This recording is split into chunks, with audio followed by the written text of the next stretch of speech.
لوگوں کے درد کو بھی سمجھ. اولیاء چشت میں جس بزرگ نے اپنے زمانے میں بڑا عروج پایا ان کا نام خواجہ قطب الدین بختیار کاکی ہے. سب بولیے رحمت اللہ تعالی علیہ. خواجہ قطب الدین یہ شہزادے تھے اور مرید ہوئے تو خواجہ معین الدین صاحب کے ساتھ ہی آ گئے دلی میں. خواجہ معین الدین صاحب کی بھی کیا بات، عطائے رسول ہند الولی، اور ان کے مرید تھے بابا فرید الدین گنج شکر رحمت اللہ علیہ. اور مجھے اللہ جانتا ہے مجھے عشق کی حد تک پیار ہے بابا فرید صاحب سے، بڑا میرا درد ان کے ساتھ. اور میں جتنا اس صوفی کو پڑھتا ہوں کم ہی لوگوں کو میں نے پڑھا ہے. حضرت بابا فرید کے پیر اور خواجہ معین الدین صاحب کے خلیفہ کیا نام ہے؟ خواجہ قطب الدین. مکتب میں پڑھنے گئے نا پہلے دن، 4 سال کی عمر تھی تو قاری صاحب نے الف با تا سا پڑھایا تو انہوں نے 15 سپارے قرآن پاک کے سنا دیے. تو کہنے لگے بیٹا تجھے کیسے آئے؟ کہنے لگے میری اماں 15 سپاروں کی حافظ ہے، وہ سارا دن قرآن پڑھتی رہتی تھی، مجھے سن سن کے یاد ہو گیا ہے. یہ بالا نو گالا یاد ہو سکدیاں نے تو قرآن پاک بھی یاد.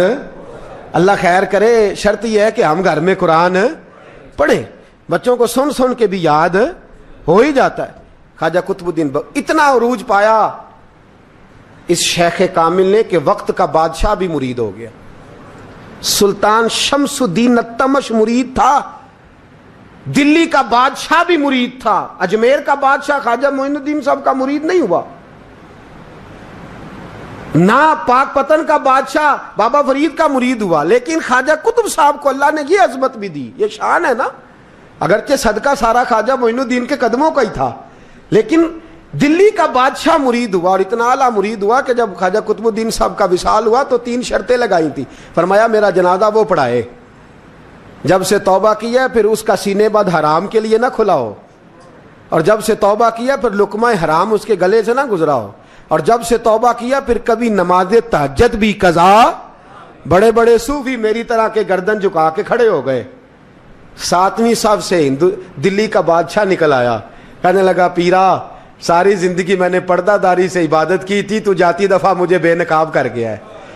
اتنا بڑا انہوں نے شخص تیار. اور حال یہ تھا، لوگ کہتے ہیں کہ فلانا آدمی امیر آدمی ہے تو حضرت صاحب کا تعلق پیر صاحب کا تعلق زیادہ ہے، تو اس کی عمارت نہ دیکھ، کبھی کبھی اس کی پرہیزگاری بھی دیکھ، اس کی خدمت گزاری بھی دیکھ. خواجہ قطب الدین صاحب پہ بھی الزام لگتے رہے. ایک الزام یہ بھی لگا کہ قریب چلے گئے. ہوا کیا، جب بادشاہ مرید ہوا تو کہنے لگا حضرت جی میں نے بادشاہی نہیں کرنی، میں نے اب خانقاہ میں رہنا ہے. تو فرمایا بیٹا تو چھوڑ دے گا تو کوئی ظالم بیٹھ جائے گا. تو حضور پھر کیا حکم ہے؟ فرمانے لگے تو نے کرنی ہے. تو کہا حضور آپ وہ کہاں ہوتے ہیں، میں کہاں ہوتا ہوں، دل ہی نہیں لگتا. تو آپ فرمانے لگے میں ڈیرا اٹھا کے تیرے قریب لے آتا ہوں. خواجہ صاحب 1 کلومیٹر کے فاصلے پر ڈیرا اٹھا کے لے آئے. فرمانے لگے میں تیری تربیت کرتا رہوں گا، تو مخلوق کا بھلا کرتے رہنا. صلی اللہ علیہ، تو حضور کی امت کا اللہ اکبر. وہ قریب. اس وقت بھی لوگوں نے بڑی باتیں کی کہ دیکھو جی بادشاہ تھا نا تو پیر صاحب بھی نیڑے آ گئے. لوگ دیکھتے نہیں کہ اصل بات کیا ہے. خیر وقت گزر گیا، بادشاہی مرید ہو گیا تو پھر دلی سارے میں اسلام، اتنا عدل انصاف. ہندوؤں کو بات پسند نہ آئی، انہوں نے کچھ مسلمان خرید لیے. سلطان شمس الدین التمش بیٹھا ہے دربار میں. جاگ رہے ہیں نا آپ لوگ؟ سب کہیے صلی اللہ علیہ. بڑی غور سے سننے والی بات. ایک دن سلطان شمس الدین تمش دربار میں بیٹھا ہے، قاضی عدالت بھی بیٹھے ہیں، مقدمات سنے جا رہے ہیں. باہر سے رونے کی آواز آنے لگی، چیخنے چلانے کی. بی بی بیان کر رہی کیا ہو گیا کیا ہو گیا. وہ ٹال لگے ہوتے تھے بادشاہوں کے، وہ بجنے لگے، زور ہونے لگا. بادشاہ نے کہا اس فریادی کو جلدی بلاؤ. وہ اندر عورت آئی تو چیخ چیخ کے رو رو کے اس نے اپنے کپڑے پھاڑ پھاڑ کے، برا حال، 2 مہینے کا بچہ. لوگ اس کی آہو زاری پر اس کی طرف متوجہ. بھی کیا ہوا؟ پانی پلاؤ بٹھاؤ، یہ کیا ہو گیا؟ کہنے لگی لٹ گئی، عزت برباد ہو گئی، تباہ کر دی گئی. میں کیا ہوا؟ کہنے لگی بادشاہ ایک شخص میرا غیر شرعی خامند بنا، پھر مجھے حمل ہوا، پھر میری گود میں یہ بچہ ہے 2 مہینے کا. اب گئی ہوں تو وہ کہتا ہے کہ میرا تو تیرے سے تعلق ہی کوئی نہیں. بادشاہ کہنے لگے یہ سلطان شمس الدین تمش کی جگہ ہے اور میں نے رسول اللہ صلی اللہ علیہ وسلم کے دین کے مطابق حکومت استوار کی ہے. کون ہے جو تیرے ساتھ؟ ابھی گردن نہ کاٹ دوں گا, بات کر کون ہے. کہنے لگی تو کچھ بھی نہیں کرے گا, کوئی کچھ نہیں کر سکتا. لوگ کلمے چھوڑ کے بیٹھ گئے, توجہ ادھر ہو گئی. پراپوگنڈے بڑا اثر کرتے ہیں معاشرے پہ. رنگ ایسا عجیب ہے, انداز ایسا عجیب ہے. فرمایا بات تو کر. اس عورت کی آواز گونجی تو حالات ہی خراب ہو گئے. کہنے لگی بادشاہ حوصلہ پیدا کر سننے کا. کہا تو بات کر. کہنے لگی میرے گود میں جو بچہ ہے یہ قطب الدین بختیار کاکی کا ہے, یہ تیرے پیر کی ناجائز اولاد ہے. اٹھاؤ, پروفیسر سلیم چشتی نے پی ایچ ڈی کی ہے, وہ لکھ رہے ہیں اس واقعے کو. تیرے پیر کا ناجائز بچہ ہے. ہاتھ کانپنے لگے بادشاہ کے. کہنے لگے یا اللہ کبھی تو قیامت برپا کر دے تو معاملہ ٹھیک ہو جائے, میں تیری زبان کھینچ دوں گا تیری گر. تو نے بات کیسے کی؟ کہنے لگی میں نے کہا تھا نا تیرے اندر حوصلہ نہیں, میری عزت تار تار ہو گئی اور تو پیر بچا رہا ہے. اللہ اکبر. سلطان شمس الدین تمش آسمان کی طرف دیکھ کے کہنے لگے مولا مجھ مجرم کو جس کی برکت سے اٹھا کے تو نے مسجد میں پہنچایا, آج مجھے تو نے کس امتحان میں ڈال دیا؟ یہ کیا رنگ تو نے زندگی کا بنایا ہے. کہنے لگی بلا اسے, اڑاب گردن. اللہ اکبر. خواجہ قطب الدین بختیار کاکی, ذرا اس جگہ پہ اپنے آپ کو کھڑا کر کے دیکھ میرے دوست. جو شخص دلی کے بازار میں نکلے تو دکانیں بند ہو جائیں, عورتیں گھروں میں گھس جائیں, جس کے نام پر چرچے ہوں دین کے, وہ شخص لاٹھی ٹکاتا ٹکاتا. عرس منانے آسان ہے, ڈھول ڈمکے کر کے گھروں کو جانا آسان ہے, پر ذرا ان کی راہوں کا مسافر تو بن انہوں نے انداز کیا اختیار کیا. حضرت خواجہ قطب الدین بختیار کاکی خبر پھیل گئی. اتنی شہرت پاکیزگی کی نہیں ہوئی تھی جتنی اس جرم کی ہوئی. لاٹھی ٹکاتے ٹکاتے جب پہنچے نا بادشاہ کے دربار میں, بادشاہ اٹھنے لگا, قاضی اٹھنے لگا, لوگ اٹھنے لگے, تو قطب الدین بختیار کاکی کی آنکھوں میں آنسو آئے. مانے لگے بیٹو بیٹھ جاؤ, آج میں پیر بن کے نہیں آیا, میں مجرم بن کے آیا. اور کہا میرے مالک کا انصاف بھی دیکھو. دلی کا پیر آج دلی کی عدالت میں اپنے نا کردہ جرم کی صفائی دینے آیا. بڑی لاٹھی پہ ٹیک لگائی. دلی کی گلیاں بھی روتی ہیں کہ یہ کیا رنگ, اللہ یہ تیرا کیا رنگ ہے.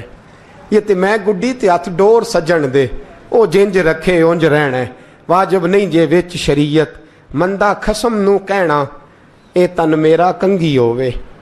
میں زلف سجن دی واواں, پوش میرے دی جتی بن جائے, میں یار دی قدمی آواں. مارو مارو مینوں مار مکاؤ, کوئی یوزر نہ پیش لے آواں. جے سونا ہی میرے دکھ وچ راضی, جے سونا ہی میرے دکھ وچ راضی, تے میں سکھ نو چلے ڈاواں. پر یار فریدا کدی بل پہ سونا, یار فریدا جے کدی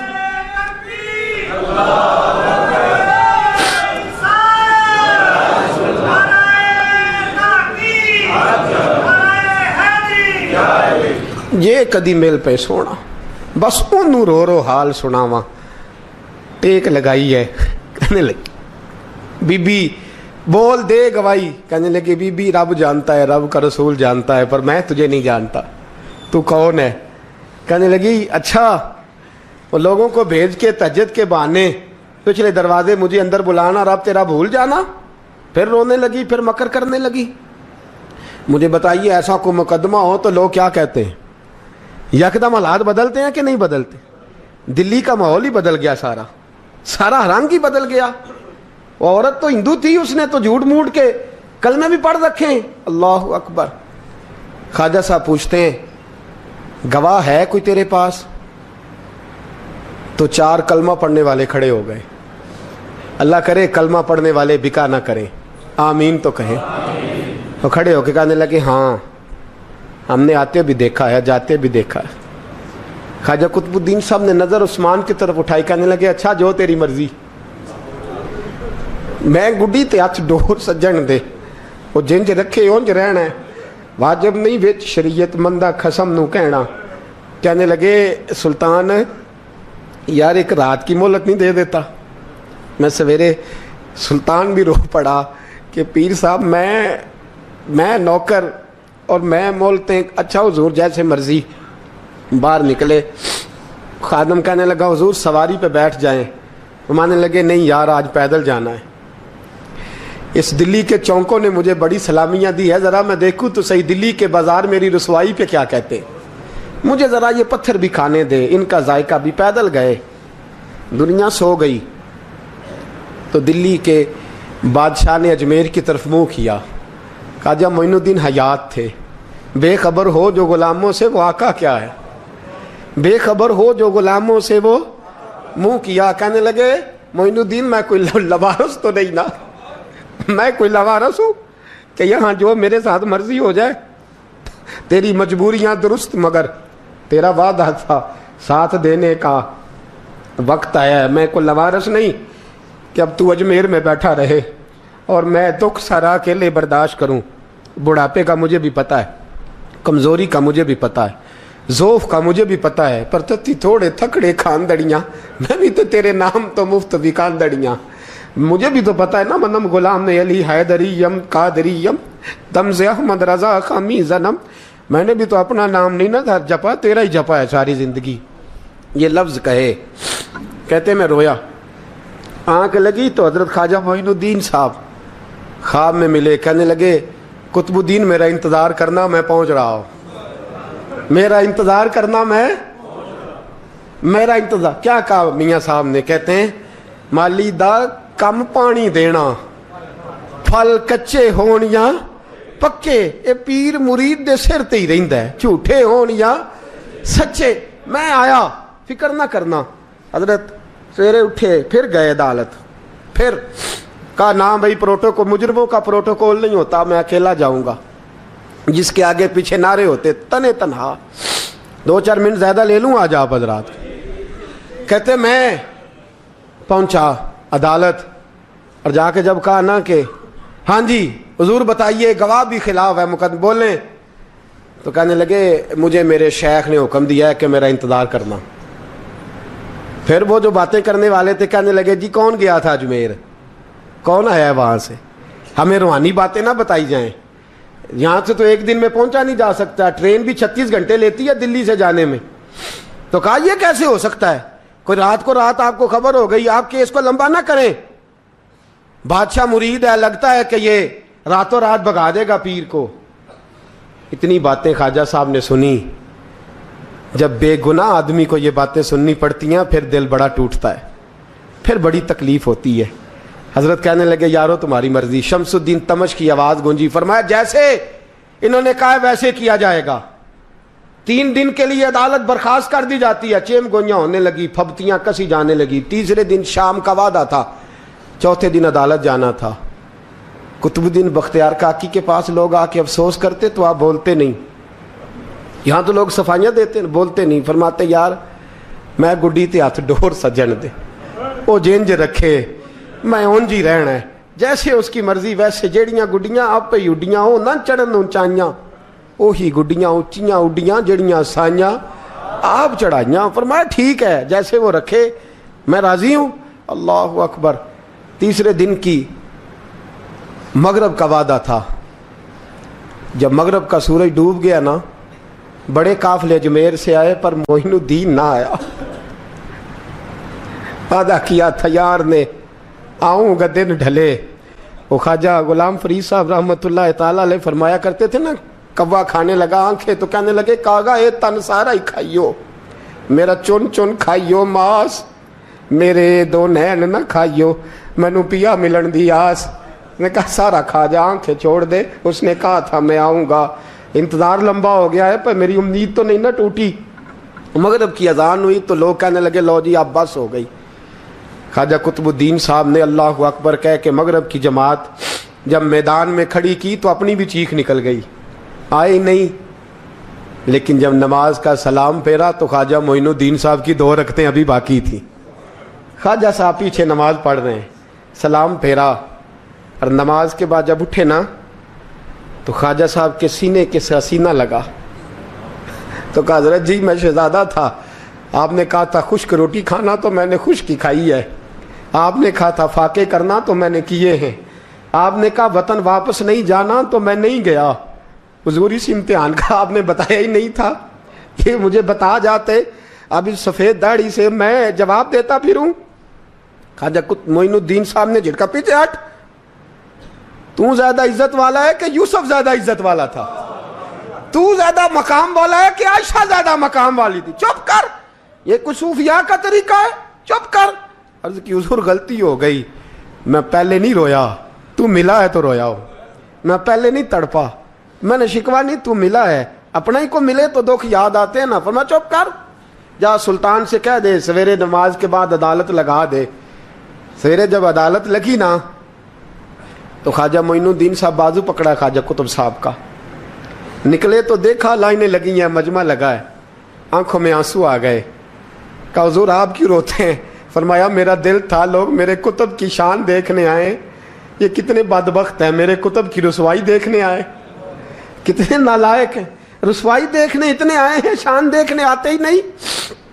اللہ اکبر. جب میدان لگا خواجہ صاحب پہنچے, عورت کو کہنے لگی اللہ سے ڈر جا, وقت تھوڑا ہے, تو مر جائے گی. کہنے لگی مجھے داستانیں نہ سنائیں. قاضی صاحب سے کہنے لگے قاضی صاحب آپ حقیقت حال سے آگاہ ہیں, خیال کریں. کہنے لگے خواجہ صاحب دلیلیں نہ دیں, گواہ لائیں, واز نہ کریں. خواجہ صاحب رحمت اللہ علیہ کہنے لگے گواہوں کو بلاؤ. گواہ آئے تو خواجہ معین الدین صاحب نے نظر, تم ہو میرے کتب پر, میرے کتب کے جرم کے گواہ. ان کی زبانیں کانپنے لگیں, ہاتھ کانپنے لگے. میں بولتے کیوں نہیں؟ جب ان کی نظریں جھکی تو بادشاہ کہنے لگا اگر اب تم نے گواہی نہ دی تو تمہیں میں مجرم بنا کے 80 کوڑے ماروں گا. کہنے لگا جی دیکھا ہے ہم نے تہجد کے وقت. جب سب گواہیاں پوری ہو گئیں, عورت بھی تڑپ رہی ہے, رو رہی ہے, 2 مہینے کا بچہ گود میں ہے. اب بولیے, علماء ظواہر بھی کھڑے ہیں, حسد کرنے والے جلنے والے بھی کھڑے ہیں, ہندو تو ویسے ہی تالیاں بجا رہے ہیں. اجمیر کا بوڑھا, اور یہ آخری پھیرا تھا خواجہ معین الدین کا دلی میں. اس کے بعد ظاہراً دوبارہ نہیں آئے. اٹھے لاٹھی ٹکاتے ٹکاتے اور میدان کے اندر جا کے نا, بڑے میدان میں مجمع تھا, سر سجدے میں رکھا. کہنے لگے یا اللہ میں ہندوستان مرضی سے نہیں آیا, تیرے رسول کا بھیجا آیا ہوں. پھر اٹھے اور کہنے لگے مولا تیرے نبی کا فرمان ہے کہ میری امت کے علماء بنی اسرائیل کے نبیوں کی طرح ہوں گے. اگر یوسف کے لیے بچہ بول سکتا ہے تو میرے کتب کے لیے بھی بولنا چاہیے. اگر یوسف علیہ السلام کے لیے بول سکتا ہے تو میرا قطب الدین بھی سچا ہے. اس کے لیے پھر اٹھے, اس بی بی کی طرف بڑھے. لوگ کہنے لگے نہ جانے اب کیا ہوگا. جب اجمیر کے بادشاہ نے, عطا رسول نے, ہند الولی نے, امام الاولیاء نے کپڑا کھینچا اور کہنے لگے او بچے تو جانتا ہے نا تیرا باپ کون ہے, 2 مہینے کا بچہ. جب نانا بولا تو بی بی کہنے لگی اب کیا کر رہے ہو, بچے بھی کبھی بولے ہیں؟ میں بی بی چپ کر, ان اللہ علی کل شیء قدیر, میں کمزور رب کا ماننے والا نہیں, قدرتوں والے رب کا ماننے والا ہوں. وہ چاہے تو بچے بھی بولتے ہیں. قرآن کہتا ہے حضرت عیسیٰ بولے تھے انی عبد اللہ آتانی الکتاب. مریم بھی تو ولی اللہ تھی, وہ نبی تو نہیں تھی. اگر ولی اللہ بنی اسرائیل کا ہو بچہ بول سکتا ہے, تو اگر ولی اللہ محمد عربی کی امت کا ہو تو بچہ پھر بھی بول سکتا ہے. یوں کپڑا ہٹایا, بچہ بول. 2 مہینے کا بچہ ماں کی گود میں اٹھ کے بیٹھ گیا اور بچہ بول کے کہنے لگا السلام علیکم یا ولی اللہ. جب یہ لفظ ادا کیے تو نعرے لگنے لگے, لوگ رونے لگے. بی بی بے ہوش ہو کے گری, فرمانے لگے مجھے سلام نہ کر, میرے کتب کی بات بتا. کہنے لگا قسم ہے اللہ کی عزت کی, وہ سامنے مجمع جو سردار بیٹھا ہے وہ میرا باپ ہے. قطب الدین تو بے گناہ ہے, قطب الدین تو بے گناہ ہے, میرا باپ تو وہ بیٹھا ہے. یہ قاضی بھی سازش میں شریک ہے. کئی مسلمان خریدے گئے, یہ گواہ خریدے گئے. جب گواہی ہو گئی, بچہ یہ لفظ کہہ کہ اللہ اکبر کہتا ہوا پھر چپ کر گیا. خواجہ قطب الدین صاحب کا بازو پکڑا, خواجہ معین الدین صاحب نے مجمع سے باہر نکلے. لوگ کہنے لگے حضور آپ کچھ بولتے نہیں. فرمانے لگے جس نے بولنا تھا وہ بول چکا ہے, جس نے بولنا تھا وہ جو جادو, وہ جو سر چڑھ کے بولے. فرمایا تم نے افواہوں پہ نظر رکھی اور میں نے اللہ کی قدرت پہ نظر رکھی. تم نے اس کے کردار کو جھنجھوڑا اور میں نے اس کے کردار کو تعمیر کیا. حضرت سلطان شمس الدین تمش بھی پیچھے دوڑے, کہا حضور کہاں لے جا رہے ہو؟ اور میں کتب میرا ہے, میں جمائر ساتھ لے کے جا رہا ہوں. اب میں نے اپنا بچہ تمہارے سپرد, اب میرے پاس رہے گا. تم نے ستایا میری اولاد کو, اب یہ میرے پاس رہے گا, میں نے نہیں تمہیں دینا. لوگ راہیں بچھا کے, نظریں بچھا کے بیٹھ گئے, پاؤں میں گر گئے, کہنے لگے حضور ہمارے لیے نہیں, رسول اللہ کے دین کے لیے, ہمارے لیے نہیں, تعمیر شریعت کے لیے, ادائے سنت کے لیے چھوڑ جائیے. خواجہ صاحب کہنے لگے قطب الدین جا, تجھے چھوڑ کے جاتا ہوں, اب قیامت تک کوئی تیری رسوائی کی جرت نہیں کر سکے گا. عزیز یاد رکھ, نہ افواہوں پہ لگا کریں, نہ کسی برادری, کسی قوم, کسی شخص کے بارے میں ایسی باتیں. یہاں تو لوگ گڑ گڑ کے چیزیں لاتے, گڑ گڑ کے چیزیں لاتے, اور جن کی ہیں ان کے پاس بڑے دلائل ہیں اپنی صفائی پیش کرنے کے لیے. جو غربا مساکین ہوتے ہیں,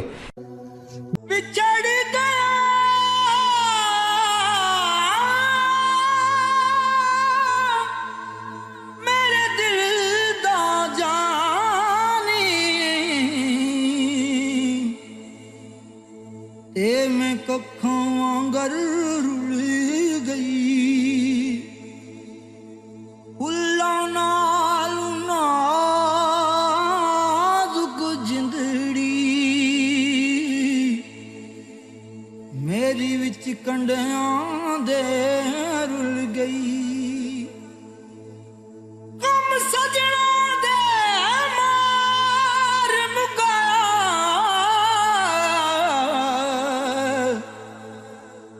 تے میں اتھروں بن کے ڈل گئی.